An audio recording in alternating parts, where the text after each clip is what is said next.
21절까지 말씀입니다. 115면에 있습니다. 누가복음 12장 13절부터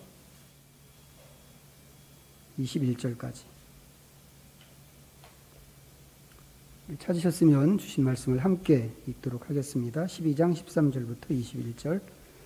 무리 중에 한 사람이 이르되 선생님 내 형을 명하여 유산을 나와 나누게 하소서 하니 이르시되 이 사람아 누가 나를 너희의 재판장이나 물건 나누는 자로 세웠느냐 하시고 그들에게 이르시되 삼가 모든 탐심을 물리치라.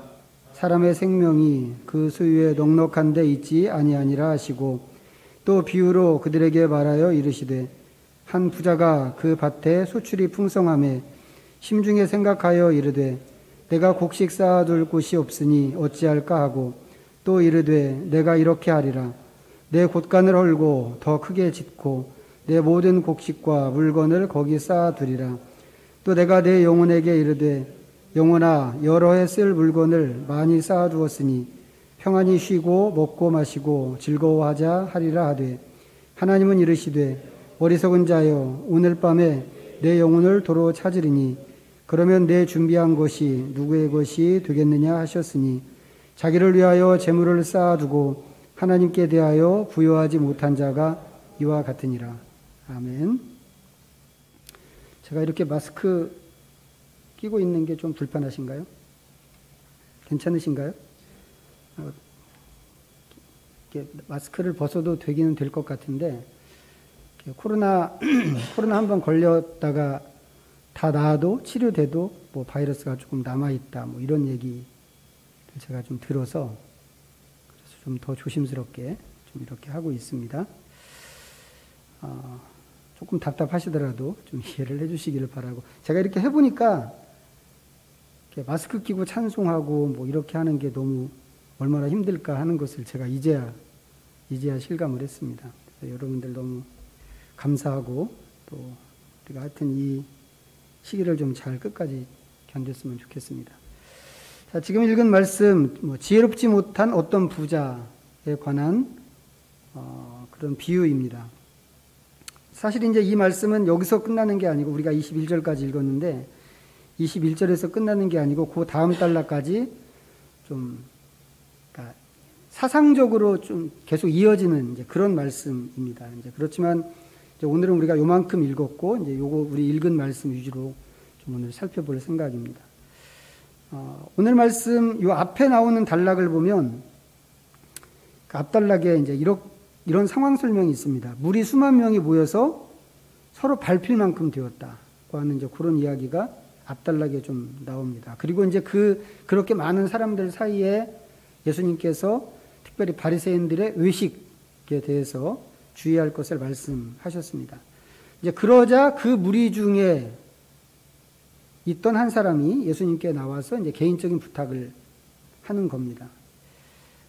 아마도 이제 예수님의 말씀을 쭉 들으면서 자기 얘기를 좀 예수님께 부탁하면 들어주시겠다고 이제 이렇게 생각을 한 것 같습니다.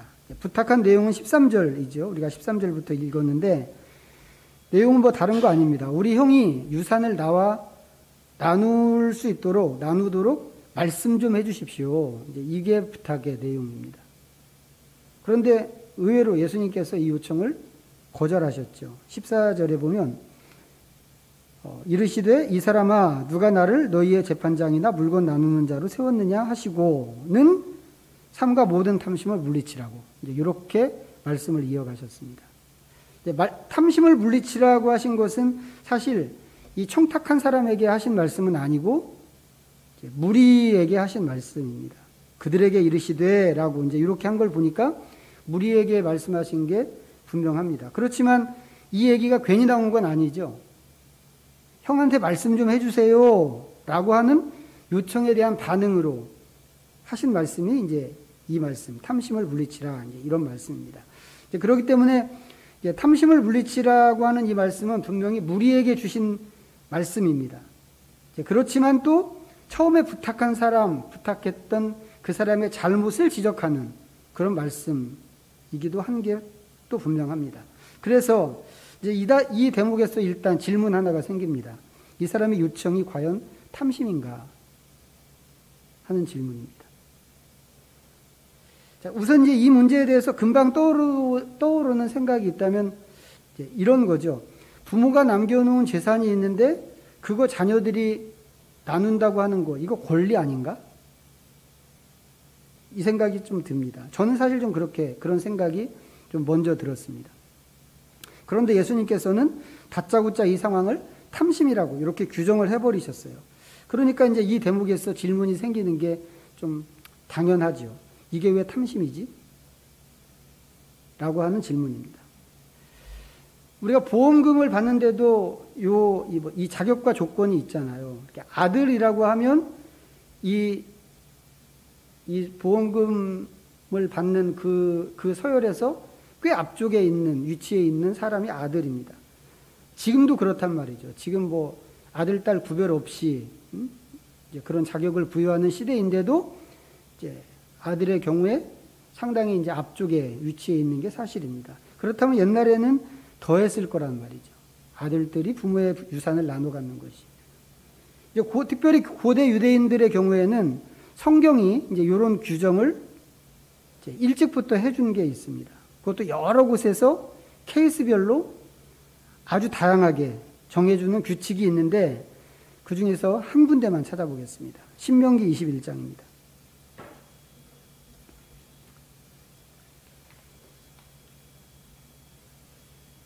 신명기 21장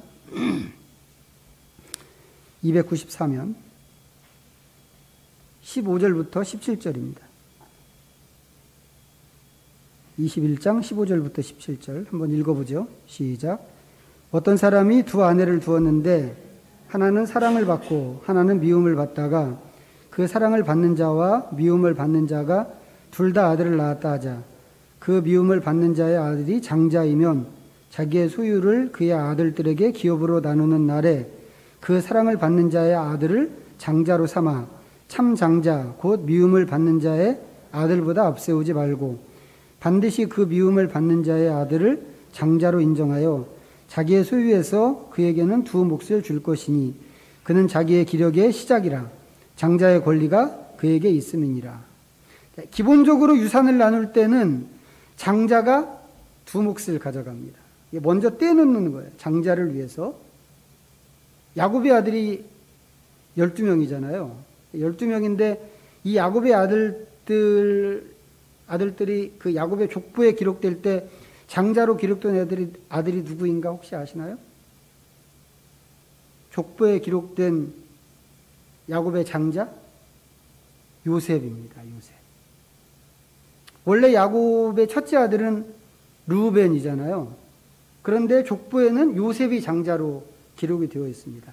이 얘기가 이제 역대상 5장에 나오는데 이건 제가 읽어드리겠습니다. 역대상 5장 1절에 이스라엘의 장자 르우벤의 아들들은 이러하니라. 르우벤은 장자라도 그의 아버지의 침상을 더럽혔으므로 장자의 명분이 이스라엘의 아들 요셉의 자손에게로 돌아가서 족보에 장자의 명분대로 기록되지 못하였느니라. 여기 이제 분명히 장자의 명분은 이스라엘의 아들 요셉 자손에게로 돌아갔다. 이렇게 딱 나온단 말이죠. 근데 요셉은 서열이 어딘가요? 12아들 중에 뒤에서 두 번째입니다. 만약에 첫 번째 아들 르우벤이 자신의 삶에서 실수를 해서 장자의 그 위치를 잃어버리게 됐다면 그러면 당연히 그 다음 아들, 두 번째 아들이 가져가야 되는 거 아닌가? 생각이 드는데 요셉이 장자로 족보에 기록이 되었습니다. 왜 그러게요? 왜 그럴까요? 유산으로 요셉이 두 몫을 받았기 때문에 그렇습니다. 어떻게 두 몫이에요? 에브라임과 므낫세.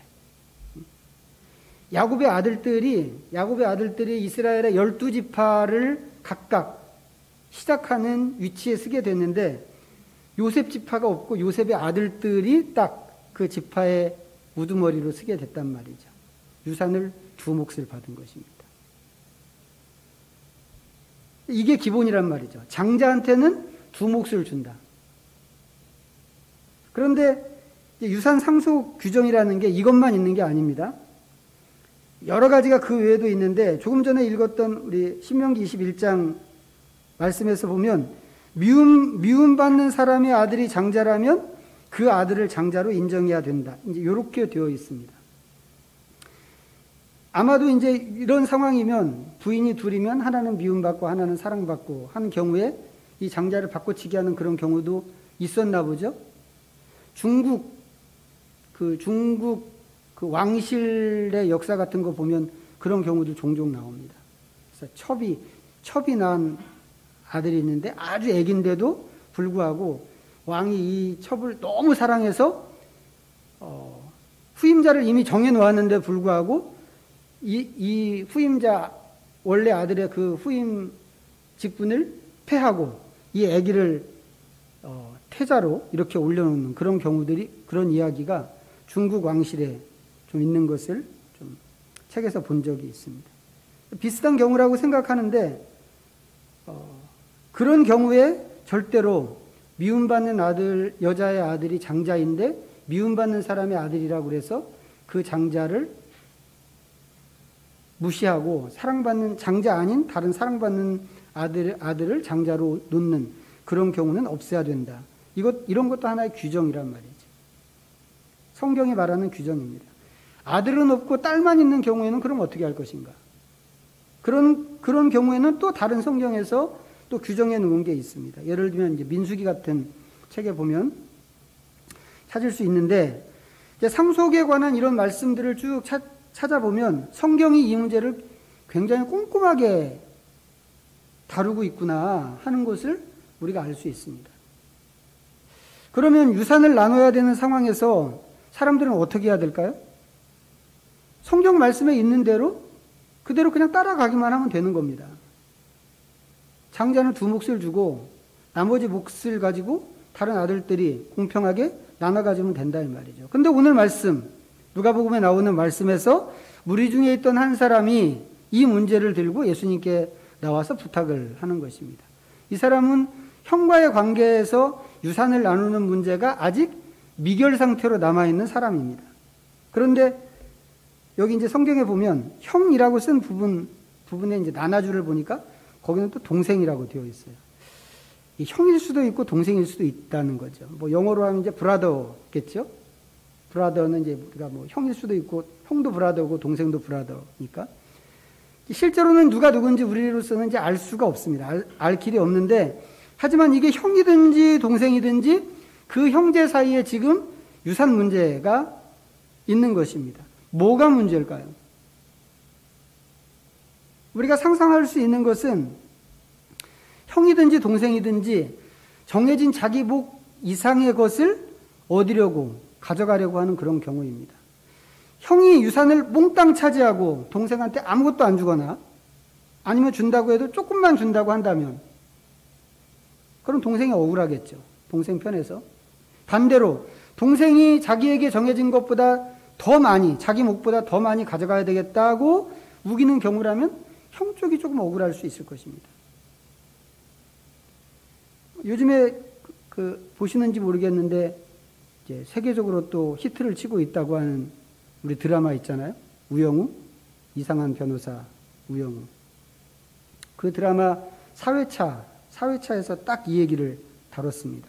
주인공 우영우에게 동그라미라는 친구가 있는데 이 동그라미 아버지의 형제들 사이에 이 재산 문제로 좀 고소하는 일이 있었습니다. 위에 있는 형 둘이서 이렇게 짜고서 막내 동생인 동그라미 아버지를 속이고 유산을 다 가져가고 뭐 나머지 뭐 세금이니 무슨 뭐 비용을 전부 이 막내 동생이 다 지불하게끔 하는 이제 그런 이야기입니다. 그 형들은 왜 그런 짓을 했을까? 그 분명히 동생에게 갈 몫을 자기 쪽으로 가져오기 위해서 그렇게 한 거란 말이죠. 이건 분명히 탐욕이죠. 탐욕입니다. 만약에 오늘 예수님께 부탁한 사람이 정해진 몫보다 더 가져가야 되겠다라고 하는 쪽이라면 그건 탐심이 분명합니다. 예수님 말씀대로. 하지만 만약에 이게 반대쪽에서 하는 경우라면 어떨까요?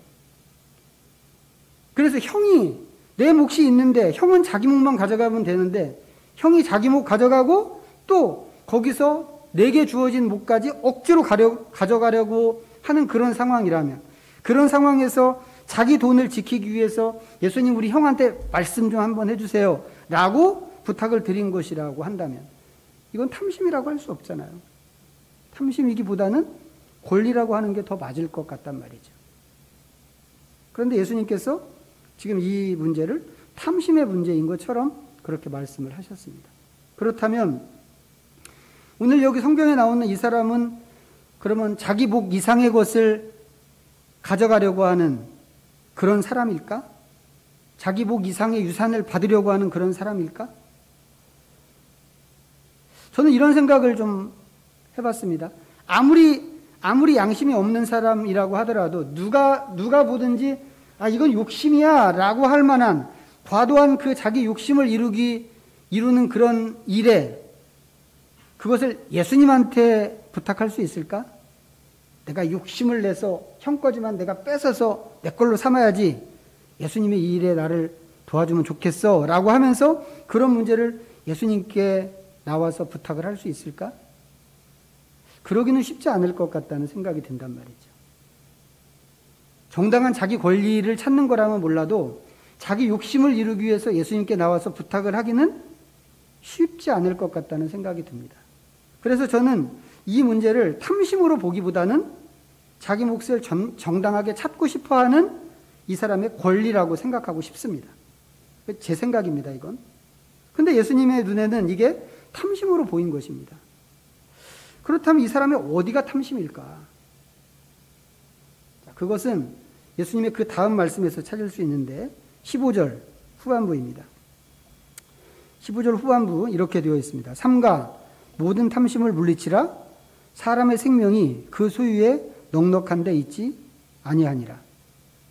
정해진 것보다 더 많이 챙기려고 하는 것을 탐심이라고 그랬습니다. 그건 뭐 우리가 다 인정하는 그런 개념이죠.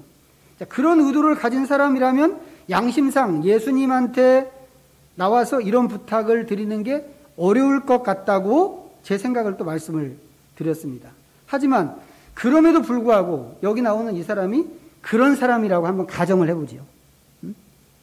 정말 자기 욕심을 가지고 형 것을 뺏을 생각으로 예수님에게 부탁을 하고 있는 거라고 우리가 가정을 해보면, 그럼 이 사람은 왜 그렇게 하는 것일까? 왜 그렇게 욕심을 부리는 것일까?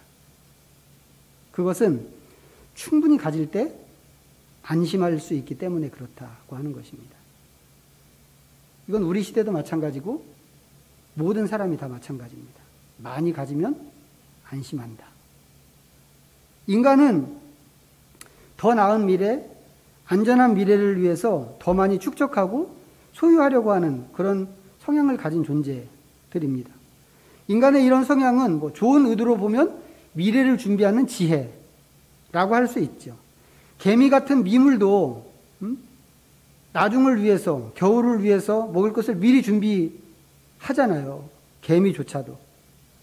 그렇게 준비합니다만 인간에게 있는 이런 특성, 미래를 준비하는 이런 특성은 하나님께서 주신 아주 특별한 능력이고 지혜라고 생각합니다. 인간은 그 지혜로 자기의 미래를 준비하고 어려움을 대비할 줄 아는 존재란 말이죠. 그런데다가 세상 일이라는 것은 항상 불확실합니다. 우리는 내일 일을 알 수 없단 말이죠. 인간이 내일을 준비하는 지혜, 이거 가진 게 분명하죠. 분명하지만 내일 무슨 일이 있을까? 이것은 아는 지혜가 없습니다. 내일을 준비할 수 있는 지혜는 있는데 내일 무슨 일이 생길까를 아는 지혜는 없단 말이죠. 당연히 지금 하고 있는 일이 성공할지 실패할지 이거 우리가 알 수 없고, 내일 좋은 일이 있을지 나쁜 일이 있을지 이것도 우리가 알 수 없습니다. 그런 의미에서 모든 인간은 한 번도 안 가본 길을 각자 가고 있는 그런 인생이라고 할 수 있습니다. 매일매일이 그렇단 말이죠. 매일매일이 그렇고 사람이 산다는 게 다 그렇습니다. 우리가 가는 길목에 어떤 일이 있을지 우리가 예상할 수 있다면 대비하겠죠. 우리가 그 길목에 닿기 전에 거기에 있을 일을 위해서 어떻게 할지 분명히 대비할 것입니다. 그런데 어떤 일이 있을지 알 수 없다는 게 우리의 한계고 인간의 한계입니다. 이제 그런 인간에게 내일이라고 하는 것은 불확실한 미래이기도 하지만 불안한 미래이기도 합니다. 왜? 모르니까. 그리고 실제로 우리 주변에는 생각하지도 않은 그런 사건과 사고들이 일어납니다. 막 일어나죠. 개인한테는 이런 사건, 사고가 재난일 수밖에 없습니다. 지금만 그러는 게 아니고 아주 오래전부터, 아주 옛날부터 사람이 살아온 전 역사가 그랬고 앞으로도 인간의 삶은 그런 식으로 굴러갈 것입니다. 그렇게 불확실한 삶에서 인간은 미래를 준비하고 대비하는 것입니다. 위험은 언제라도 찾아올 수 있어 라고 하는 것을 인정하고 그 위험이 오기 전에 대비하는 것입니다. 이거 순전히 미래를 위한 거죠. 더 나은 미래, 더 안전한 미래, 더 행복한 미래, 걱정과 근심 없는 미래를 위한 그런 대비입니다. 하지만 그 알 수 없는 미래를 무엇으로 준비할까? 뭘로 준비할 수 있겠어요? 미래에 무슨 일이 있을지 알 수 없다고 하는데 무엇으로 그 미래를 준비할까? 아마도 우리가 뭐 다 마찬가지겠지만 우리가 만날 만한 재난을 최소화하고 행복을 극대화할 수 있는 것이라면 무엇이라도 우리가 사용할 겁니다. 그 대비하는 일에. 울타리가 될 만한 곳이 있다면 뭐라도 끌어다가 그것을 울타리로 세울 거란 말이죠. 이게 어떤 것과 상관이 없습니다. 그 중에 하나가 돈이라고 하는 겁니다. 어쩌면 돈은 우리가 알고 있는 가장 중요한 수단입니다. 오늘 본문에 나오는 형제들도 그런 사람이었을 것 같아요. 유산을 조금이라도 더 받으면 그만큼 더 안전한 생활을 할 수 있고 생활이 그렇게 안전해지면 그만큼 고생할 일은 줄고 더 오래오래 행복하게 살 수 있다라고 생각하는 사람들이었을 것 같습니다. 오늘 이 주제를 그 무리 속에 있는 어떤 사람이 예수님에게 가져온 겁니다. 근데 이 사람한테는 이 문제가 실제적인 문제였죠. 왜 실제적인가요? 유산을 나누는 문제니까 실제적인 문제입니다. 그래서 예수님한테 중재를 요청했습니다. 그런데 예수님께서 이 문제를 이 사람한테만 개별적으로 얘기하지 않고 주변에 있는 모든 사람에게 이 문제를 그냥 던져놓으셨습니다. 무리에게 이르시되 라고 하시면서 무리들의 문제로 던지셨단 말이죠. 왜 그러셨을까요? 모든 사람들이 이 문제에 있어서 같은 방식을 지향하기 때문에 그런 거란 말이죠. 다만 문제를 가져온 사람한테는 이 문제가 유산을 나누는 문제였지만 예수님께서 그 마음 밑바닥에 있는 더 근본적인 문제를 들춰내신 것뿐입니다.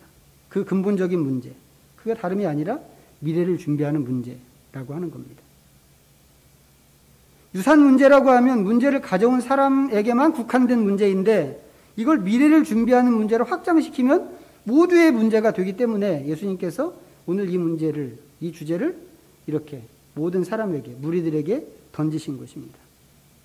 우리가 보려고 하는 것은 뭐냐면 예수님께서 이 문제를 탐심으로 보셨다고 하는 겁니다. 이미 말씀드렸지만 탐심은 주어진 것보다 더 가지려고 하는 것. 그 욕망, 그게 탐심입니다. 이게 우리가 알고 있는 탐심의 의미란 말이죠. 근데 예수님께서 오늘 말씀에서는 탐심이 갖고 있는 다른 의미를 지금 말씀하고 있는 겁니다. 그게 뭔가요? 생명이 소유에 넉넉한 데 있다고 하는 바로 그 생각입니다. 생명이 소유에 넉넉함에 있다. 여기서부터 부딪힘이 된다고 생각해요. 예수님께서는 생명이 소유에 넉넉함에 있다고 하는 생각을 탐심이라고 규정하셨습니다. 그렇지만 우리 중에 이렇게 생각 안 하는 사람이 얼마나 될까? 이렇게 생각 안 하는 사람이 있기는 있을까요? 거의가 다 이렇게 생각한단 말이죠. 물론 우리는 이런 얘기 들은 적이 있습니다.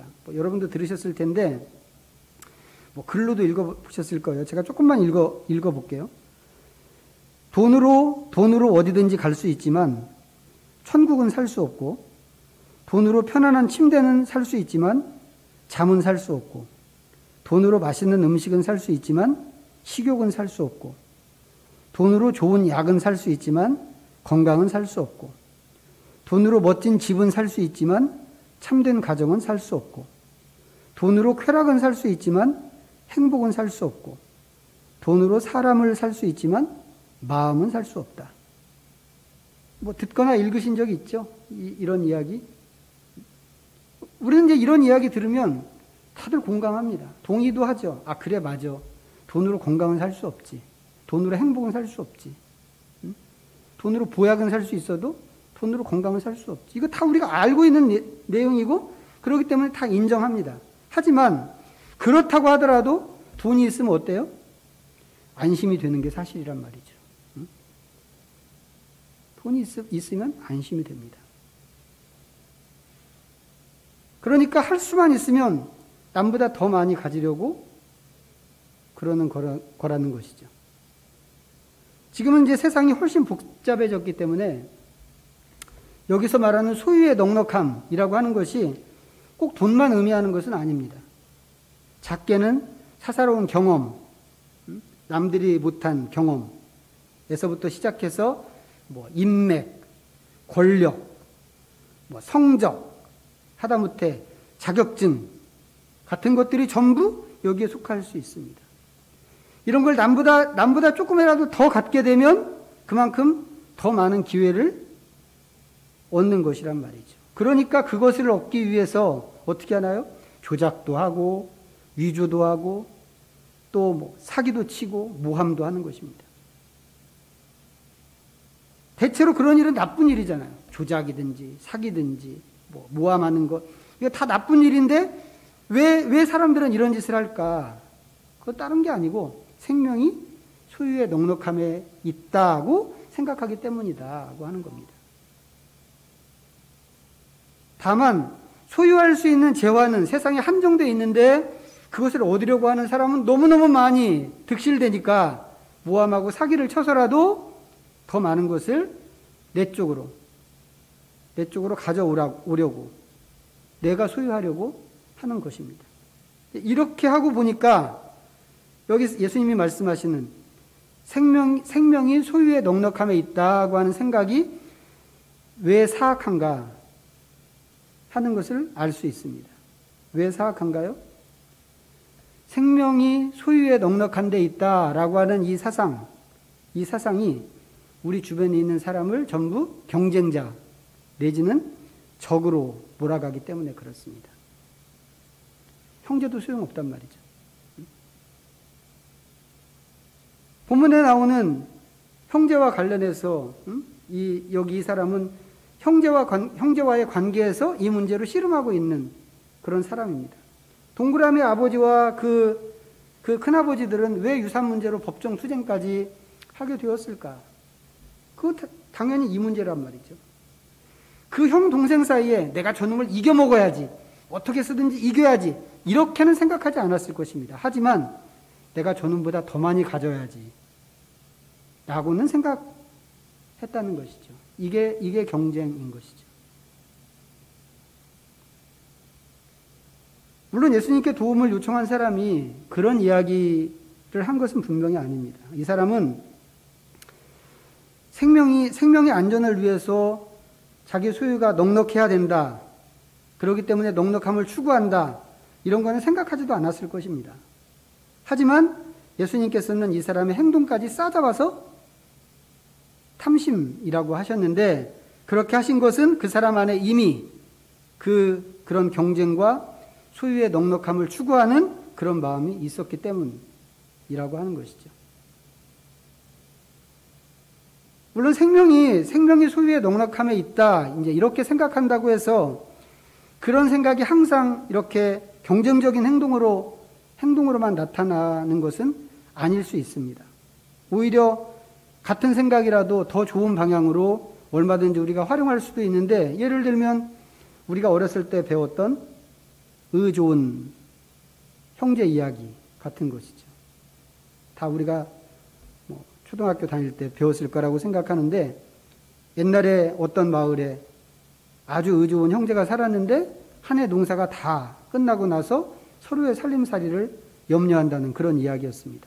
형은 동생이 걱정돼서 밤에 몰래 자기의 그 추수한 곡식단을 동생 논에다가 갖다 놓고, 동생은 동생대로 형의 살림이 걱정돼서 자기 소유로 되어 있는 추수한 곡식단을 형 논에 갖다 놨다고 하는 그런 이야기. 우리가 다 어렸을 때 배웠단 말이죠. 이 형제들이 왜 그렇게 생각했겠어요? 왜 그렇게 행동했겠어요? 그것도 역시 생각해 보면 생명이 소유의 넉넉함에 있다고 생각하기 때문이란 말이죠. 아, 소유가 충분해야 우리 형이 좀 더 편하게 살 수 있는데, 내 동생이 걱정하지 않고 살 수 있는데 라고 생각한 것입니다. 근데 그 이야기에서는 그 형과 동생이 그 소유를 상대방의 생명을 위해서 썼다고 하는 것입니다. 예수님께서 지적하신 것이 이런 거죠. 예수님께 부탁할 때 이 친구는 단지 형에게 말씀하셔서 내 권리를 찾게 해주십시오, 이거였을 것입니다. 그런데 예수님께서는 그 너머까지 보신 것이죠. 설사 그것이 권리라고 하더라도 형제와 이렇게 대결하는 상태로 있는 것은 과연 무엇이냐 라고 하는 것입니다. 기본적으로는 생명이 소유의 넉넉함에 있다는 생각해서 오는 미래를 위한 투쟁이고, 그 안에 더 들어가서 보면 그것은 결국 탐심일 수밖에 없다고 하는 것입니다. 이 이야기를 읽으면서 탐심의 반대말이 무엇일까 좀 생각해 봤습니다. 뭘까요? 탐심의 반대말? 탐심의 반대말은 뭔가요? 탐심의 반대는 사랑입니다. 사랑. 탐심도 결국은 한편의 사랑인데, 탐심은 나를 위한 사랑이고, 우리가 보통 말하는 사랑은 남을 위하는 사랑인 것이죠. 본문에 나오는 사람은 지금 자기를 위한 사랑으로 씨름을 하고 있는 것이고, 더 안전하고 행복한 미래를 위해서는 이게 필요해 라고 생각하는 쪽에 서 있는 것입니다. 예수님한테는 그 부분이 안타까운 일인 거죠.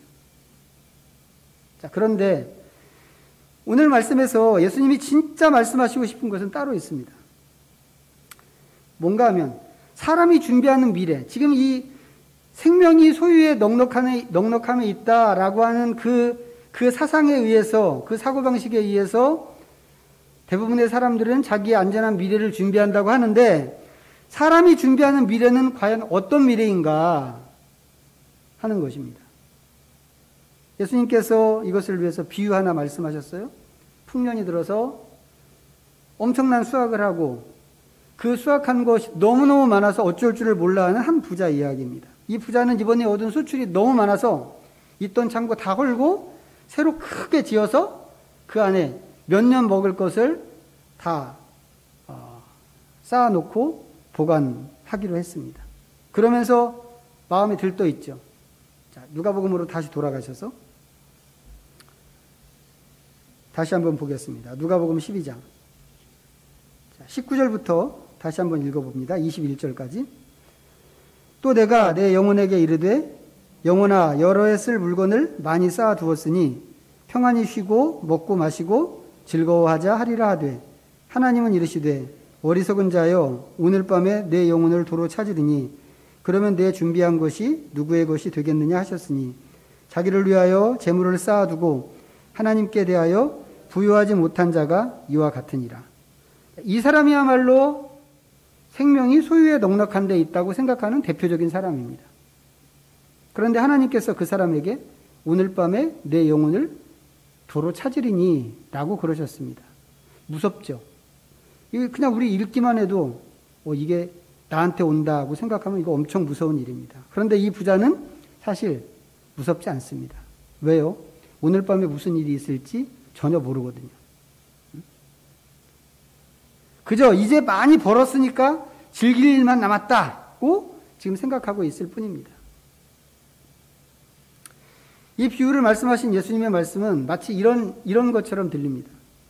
너희들이 소유의 넉넉함으로 미래를 준비한다고 하는데 그 미래는 도대체 어떤 미래냐? 한치 앞도 알 수 없는 미래. 하나님께서 그 영혼을 찾으시면 절대로 볼 수 없는, 내 손에 붙잡을 수도 없는 그런 미래. 실제로는 내 힘으로 아무것도 할 수 없는 미래, 그런 것은 아닐까 싶은 말씀이란 말이죠. 그러면서 하시는 말씀이 하나님에 대한 부요함입니다. 생명은 어디에 있나요? 생명은 하나님에게 있죠. 그러니까 생명이 소유의 넉넉함에 있다라고 하는 이런 생각도 말이 안 되는 이야기지만, 준비한다고 하는 미래도 알고 보면 내가 언제까지 관여하게 되는 미래일지 알 수가 없다고 하는 게 예수님의 말씀입니다. 그렇기 때문에 사람이 미래를 준비해야 한다고 한다면 지금 있는 이 한시적인 세상에서 언젠가 끝나버릴 그런 미래를 준비할 게 아니고 영원히 계속되는 진짜 미래를 준비해야 되는 것 아니겠는가 하는 것이죠. 우리가 더 나은 미래를 위해서 부를 축적해야 한다면 누가 득을 보게 될지 모르는 물질적인 부를 축적하려고 그것을 위해서 아둥바둥할 것이 아니라 하나님을 더 많이 소유하려고 해야 한다고 하는 그런 말씀입니다. 생명은 분명히 하나님에게 있습니다. 우리에게 생명을 주신 분도 하나님이시고 지금 그 생명을 유지하게 하시는 분도 하나님이시고 이 생명이 앞으로 계속 우리 안에 있게 하시는 분도 하나님이십니다. 이 사실을 놓치고 마치 생명이 많이 소유하는 곳에서 온다고 믿게 되면 그 사람은 필경 다른 사람을 적으로 돌려놓고 탐욕으로 살 수밖에 없다고 하는 것이죠. 이 말씀이 우리의 삶에서 돈은 필요 없어, 이걸 얘기하는 게 그런 말씀이 아니라고 하는 것을 우리가 좀 잘 이해했으면 좋겠습니다. 돈이 필요 없다는 게 아니라 소유를 위해서, 미래를 위해서 애쓰고 그렇게 고민하고 관심 갖고 그러는데 그것만큼 하나님 붙잡는데도 좀 애를 쓰고 고민하고 관심을 가져라. 왜? 거기에 그 하나님에게 영원한 생명이 있는 거니까. 예수님 그 말씀을 하고 계시는 거란 말이죠. 잠깐 있다 없어지는 그런 세상을 위해서가 아니라, 그런 생명을 위해서가 아니라 하나님 안에 있는 영원한 생명을 위해서 우리가 무엇인가를 준비해야 하는 거 아니냐. 오늘 말씀에서 우리가 이 원리를 좀 잘 배울 수 있으면 좋겠습니다. 그래서 다른 어떤 것보다, 다른 것도 우리가 열심히 노력해야 하겠지만 다른 어떤 것보다 하나님에 대해서 정말 부유해지기를 추구하고 한시적이고 제한적인 다른 것에 우리의 마음을 너무 지나치게 뺏기지 않도록 하시기를 부탁드리겠습니다. 기도하겠습니다. 우리 잠시 말씀 좀 기억하면서 묵상합니다.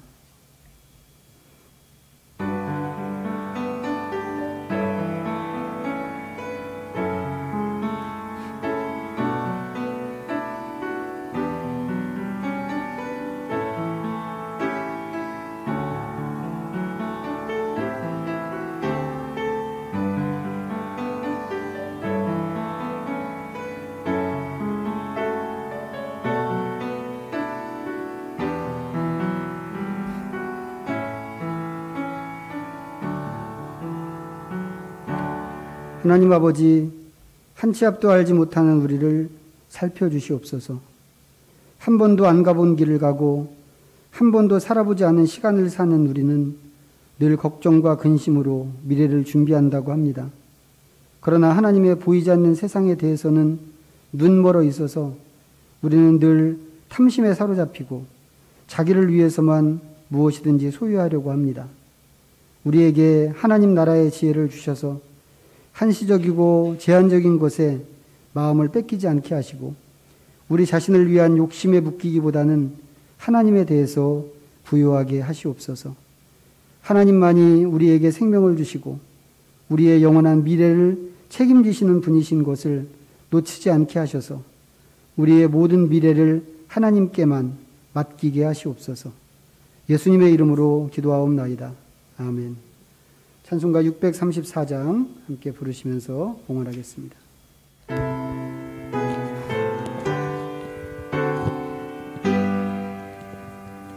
모든 모든 것이 주께로부터 와